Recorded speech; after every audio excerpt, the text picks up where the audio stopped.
Hello my lemon drizzle cakes, welcome to this video. The difference between your current grades and your dream grades is probably to do with the revision methods and strategies that you're using. So in this video, I'm going to be sharing the most effective ones. As somebody who got all 9s at GCSEs and A*A* in my A-levels last year, but I never worked more than like 3 hours a day. Firstly, I need to say, active recall is really important. It's not just LARP, it's not just Jestero. Active recall, you actually need to be doing.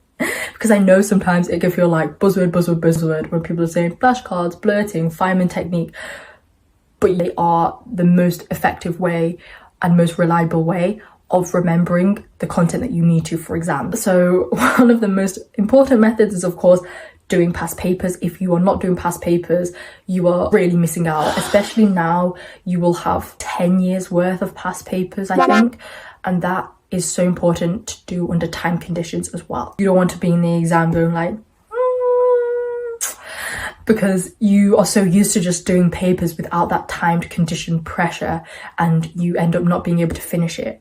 If you can, try to do it in less than the time that you're given, so that you know that in the exam you have a little bit of leeway. So in the event that you get a really bad question, you are able to work at a faster pace and think critically at a faster rate. Or if you're just feeling tired and ill on the day, you know at least that you can usually do a paper in, for example, 20 minutes less time. And so then you have that little bit of like a cushioning. And also importantly, when you are marking them yourself, mark them strictly, okay? Don't just go, oh, I missed out this keyword, but I would remember that in the exam. No, even if it's so humbling when you get 50% on a chemistry paper, you need to know exactly what you've done. And I know it's a little bit, ooh, when you feel like you're missing loads of silly marks, but that's important. At least you're not missing out on silly marks in the actual thing, okay? So be as strict with yourself before the actual exam, because then it will pay off when you get your actual result back and you've remembered that you've made these silly mistakes and corrected them, and then you get the score that you're hoping to get in the real thing. So yeah, don't give yourself the benefit of the doubt, even though it can be very tempting.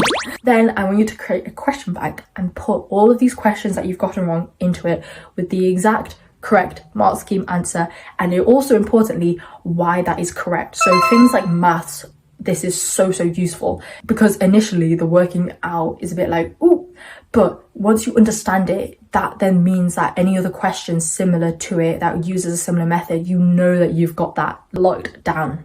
So making sure to also go over that question bank as well. Don't just make it and then you don't look at it, you look at it once. So I would recommend using Anki for these flashcards because they have an inbuilt spaced repetition system. Spaced repetition, incredibly important for remembering things.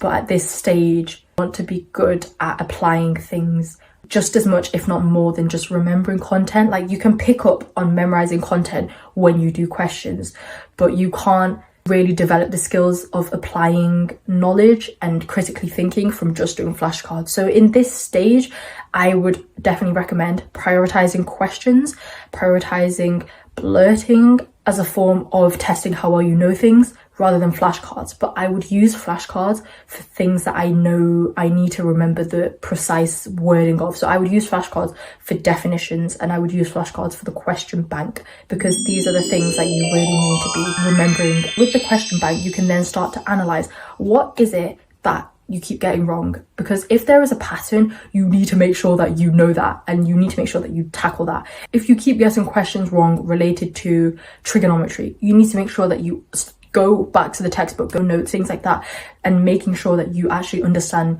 the fundamental basics and why you are getting them wrong, if it's a topic that keeps coming up or if it's a way of answering a question. So if it is explain questions or analyze questions, go online and look at how you can best answer those sort of questions and the structures you should be using, the sentence starters, the linking points, things like that, because that shows that there's a gap in your knowledge there that perhaps you weren't taught that well in class, and so you have to make sure that you understand it before your actual exam. So hone in on that, and once you find that leak, fix it, bro. Do not just leave it until the night before.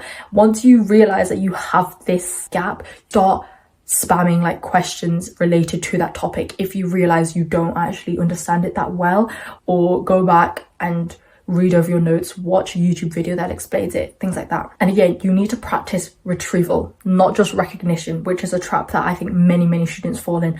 I've done it before as well, before I really understood how to revise efficiently and effectively.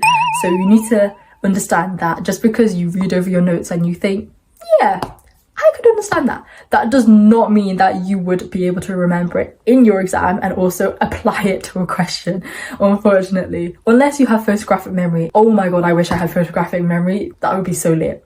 But unfortunately, I'm just a normie who doesn't. I'm a mid-tier normie, so I don't have that skill. So flashcards to test your understanding, and then in particular going over flashcards that have definitions, keywords that you know you need to memorize for your exam.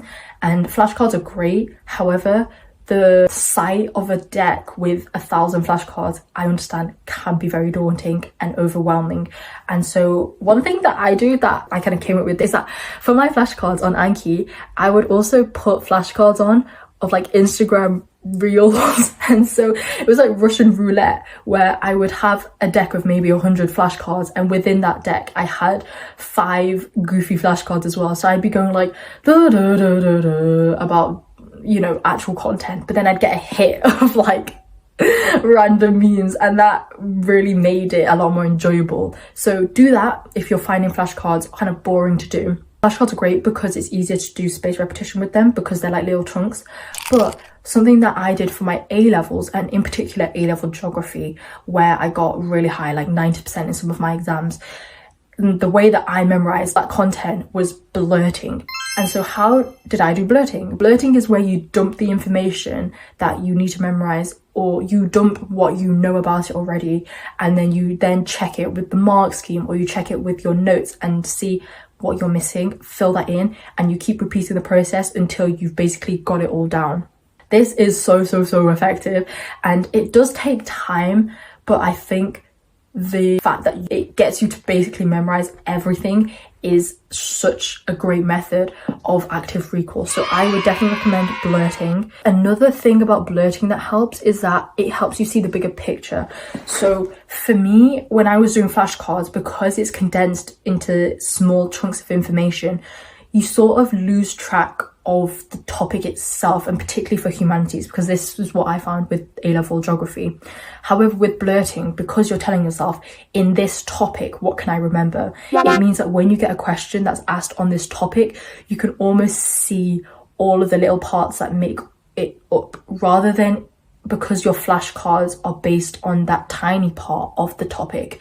You can sometimes, I think, find it harder to link it to its surrounding like context and information. So blurting is something that I think is personally better for humanities and in general for memorizing information. And then the Feynman technique is when you teach what you are learning and what you have memorized to somebody else, or you say it out loud, but it means that you are able to sort of fill in the gaps. So if you're explaining a biological process and you're explaining it, but then you realize that you don't really understand why that is, you can then go and research that in case you then get asked like, what are the benefits of, for example, a double circulatory system?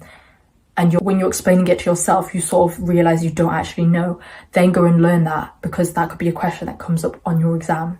I'm wishing you the absolute best of luck. Subscribe if you found this useful and you'd like to see more videos. More will be incoming, and I hope you have a great day. Love you. Mwah.